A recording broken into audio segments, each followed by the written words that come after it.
Happy New Year? Because we're talking Torah. Talking Torah. It's okay, as you will see, that we're bound to disagree. Thank goodness, right? Thank goodness 2020 is almost over.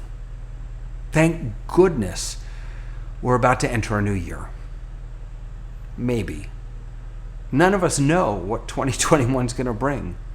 Hopefully it'll be more peaceful, it'll be healthier, it'll be more joyful. We can hope. But at this time of year, we often find ourselves thinking back over the year past, and especially over the difficult times. Why did that happen? Why did I suffer with that? Why was I so challenged by this, that, or the other thing? And when I have those questions, when I ask those questions, I often think about what Joseph says to his brothers in this week's Parshat Vayechi. He says, "Va'atem chashevtem alai ra'ah." You, whatever, all the stuff that you did, you meant it for evil. Remember when you hated me as a kid, you threw me in the pit, you took my coat, you ripped it, you dipped it in blood, you showed it to Dad, told him I was dead, sold me to the passing Ishmaelites, I got thrown in jail. Remember all that stuff? You meant that for bad, for evil. That was your intention. Elohim chashava latova. But God's intention was for good. Everything that happened, Joseph says, happened for a reason, and a good reason.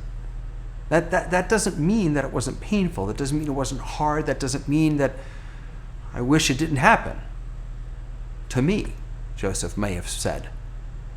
But in the end, it happened for a good reason. God's intention was good. Now, on the one hand, good. It's good to know that things that happen have a reason. It's good to know that when something happens in the world, that there is a purpose, that there's a plan. On the other hand, you've got to be kidding me. This is the plan? Really? Because this plan stinks. How can I go about believing in a God that would allow this pain to be a part of the plan? So I'm not sure if that helps us at all. Knowing that there's a plan, knowing that there's a purpose, but then also knowing that there's a plan and that this is it. I'm not sure what we do with that. But then at the end of this week's Parsha, we read another verse that offers us a glimmer of hope. Joseph again is speaking to his brothers. He says, "Vayomer Yosef el Achiv," he says to his brothers, "Anochi met, I'm about to die. Ve'Elohim pakod yifkod etchem." But God is going to take note of you. God's going to remember you.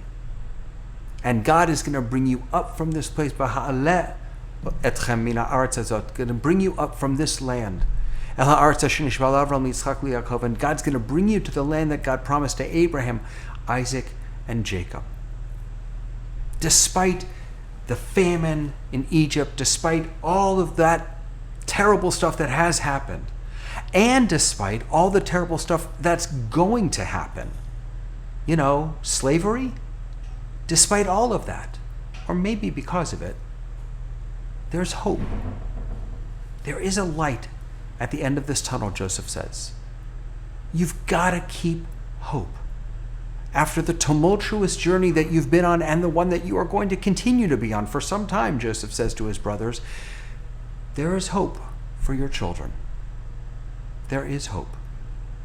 If there's anything that the Torah teaches us, it seems to me, it's that there are no ends. There are no ends. There are only new beginnings. We say, hafoch ba v'hafoch ba, turn it and turn it. And that's precisely what we do. We finish reading the Torah and we start right up again. And it's not a mistake that the Torah does not end with us actually getting into the promised land. The story doesn't finish. There is no end. There's only a new Breshit, a new beginning. And so while we're finishing this book of the Torah, the book of Breshit, and while we're finishing this year, this crappy year, this isn't the end. There are new beginnings. And if we're being honest, we're not sure if those new beginnings will feel l'ra'ah, evil, bad, painful, or l'tova, if they'll feel good.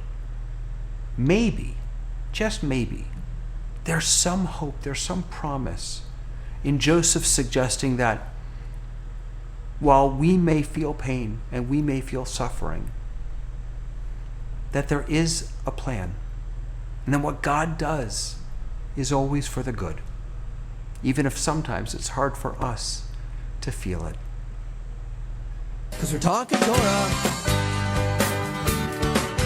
Talking Torah. It's okay.